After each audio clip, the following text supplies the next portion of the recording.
संध्या का समय था।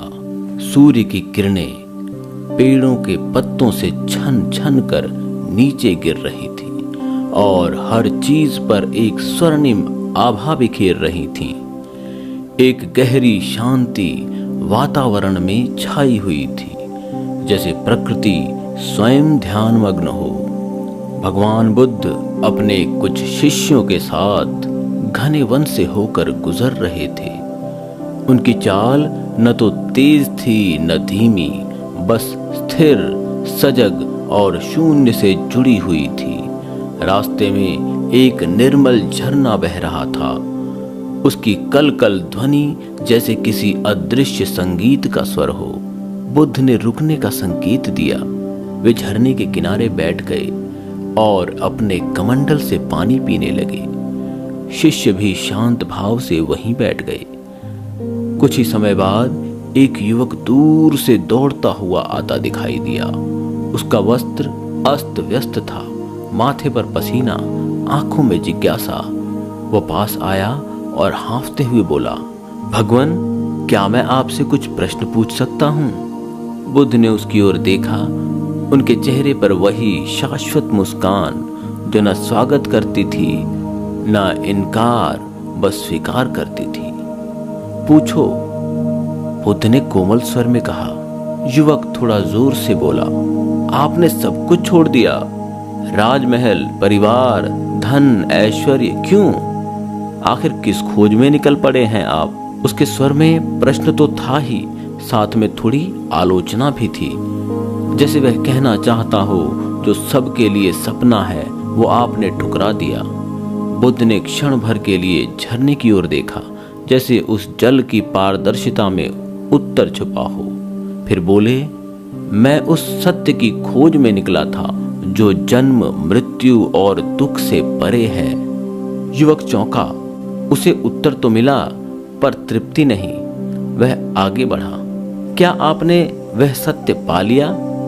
बुद्ध की आंखों में हल्का सा प्रकाश चमक उठा, जैसे उन्हें कोई पुरानी बात स्मरण हो आई हो। उन्होंने सिर हिलाया और उत्तर दिया, हाँ, वह सत्य इस क्षण में है, इस पल में, जब मन शांत होता है, जब इच्छा समाप्त हो जाती है, तब प्राणी बंधनों से मुक्त हो जाता है। युवक के चेहरे पर उलझन उभर आई। उसके मन में असंख्य विचार दौड़ने लगे। ये कैसा सत्य है जो कहीं बाहर नहीं बल्कि यहीं है? फिर भी सब उससे अनजान क्यों है?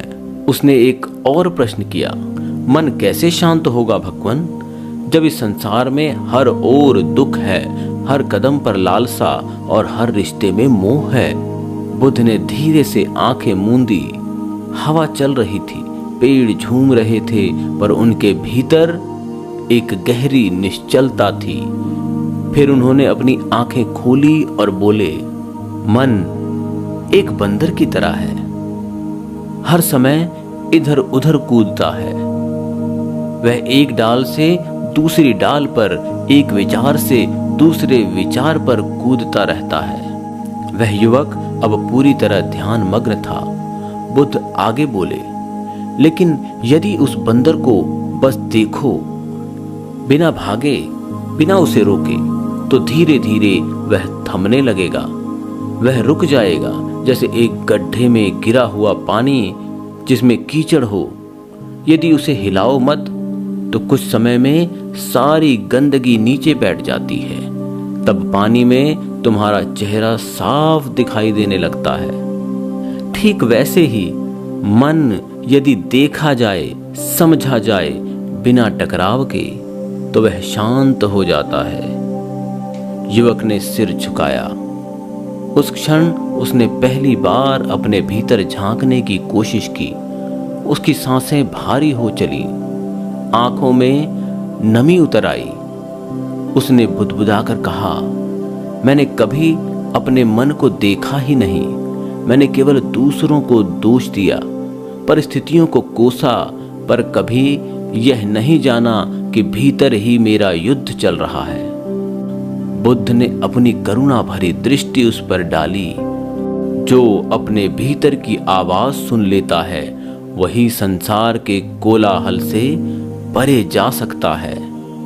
कुछ क्षणों के लिए सब कुछ मौन हो गया। केवल झरने की आवाज गूंज रही थी और उस युवक के भीतर कुछ टूट रहा था। वर्षों से जमी हुई अहंकार की दीवारें, वह झूठा ज्ञान जो केवल पांडित्य था, सब ढह रहा था।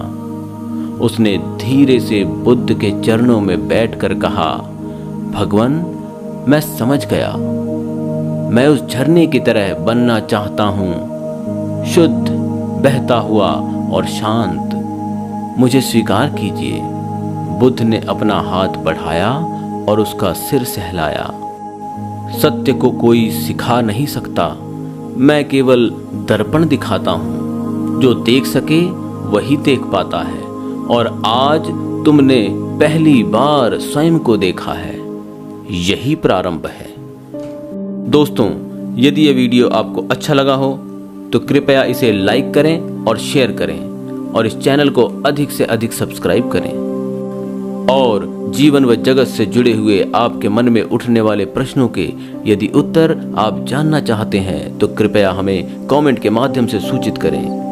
आपके सभी प्रश्नों के उत्तर अवश्य दिए जाएंगे। धन्यवाद।